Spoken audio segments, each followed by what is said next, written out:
presented by CRO Music.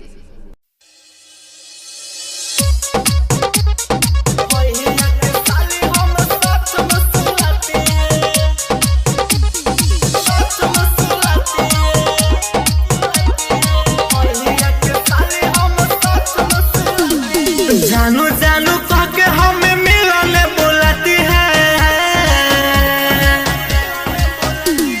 जानू जानू कह के हमें मिलने बुलाती है। भैया के साली हमें साथ में सुलाती है। मीठी मीठी बातों से वो दिल को लुभाती है।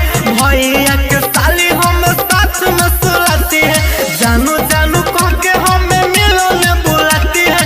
भैया के साली हमें साथ में सुलाती है।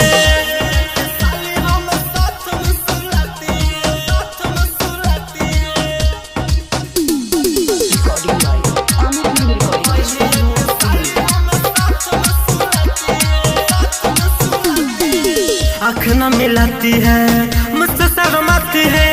पहा के अकेला मुझे सीने से लगाती है। आँख न मिलाती है, मुझसे शर्माती है। पहा के अकेला मुझे सीने से लगाती है। अपने जवानी का बच्चा खाना सिखाती है। अपने जवानी का बच्चा खाना सिखाती है। भैया के साली हम साथ में सुलाती है। जानू जानू कह के हमें मिलने बुलाती है। भैया के साली हम साथ में सुलाती है।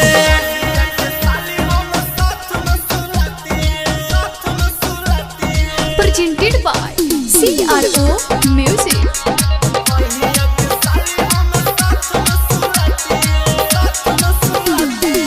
सलमान को वो दिल में बसाती है।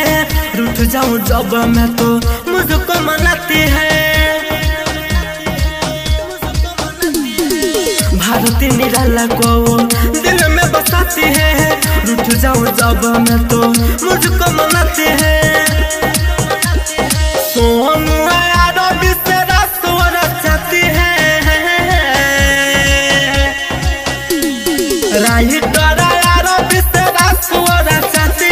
भैया के साली हमें साथ में सुलाती है। जानू जानू कह के हमें मिलने बुलाती है। भैया के साली हमें साथ में सुलाती है। Recording Aamir film recording studio Delhi.